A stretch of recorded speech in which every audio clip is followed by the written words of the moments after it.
Hello সকলকে and welcome to my new video. তো আজকে আমি বানাচ্ছি একটা সুন্দর রেসিপি, চিলি চিকেন। তো আজকে চিলি চিকেন বানাচ্ছি আমি একটু আমার পদ্ধতিতে। আমি চিকেনগুলোকে ফার্স্টে ভালো করে ধুয়ে পরিষ্কার করে নিয়েছি।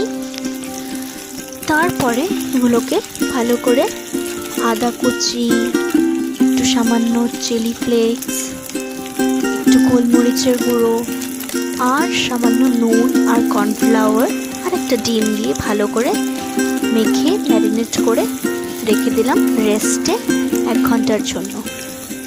তারপর নিয়েছি কড়াতে সাদা তেল, একটু বেশি পরিমাণেই নিয়েছি। তারপরে সেই ডুবো তেলে এই চিকেনগুলোকে এক এক করে ছেড়ে দিলাম। ছেড়ে দিয়ে তারপর ভালো করে ডুবো তেলে ফ্রাই করে নিলাম চিকেনগুলোকে। তারপর নিয়েছি কিছু স্লাইস করা অনিয়ন আর নিয়েছি হলো গিয়ে ক্যাপসিকাম আর নিয়েছি কিছু চিলি। এই চিলিগুলোকে কেটে নিতে হবে। তারপর এই জিনিসগুলো প্রত্যেকটা এই ডুবো তেলে ফ্রাই হয়ে গেলে পরে চিকেনগুলো এই জিনিসগুলো এক এক করে ছেড়ে দিতে হবে কড়াতে। তারপর সমস্ত ইনগ্রেডিয়েন্টসগুলোকে আমাদের রেডি করে নিতে হবে।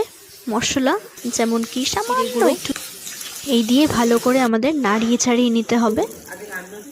নাড়িয়ে চাড়িয়ে নিয়ে ভালো করে সটে না ঠিক পুরো ভালো করে ফ্রাই করে নিয়ে তারপরে চিকেনটাকে দিয়ে আমাদের একটু টমেটো সস আর সামান্য একটু পরিমাণ জল দিয়ে ভালো করে মিশিয়ে নিতে হবে জিনিসটাকে।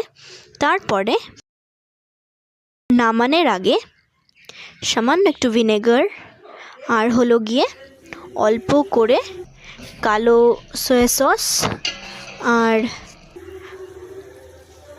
সামান্য একটু কর্নফ্লাওয়ার দিয়ে গুলিয়ে লাস্টে দিয়ে নাড়িয়ে চাড়িয়ে জাস্ট গ্যাসের ফ্লেমটা আমরা অফ করে দেব। দেন আমাদের এটা রেডি হয়ে যাবে চিলি চিকেন।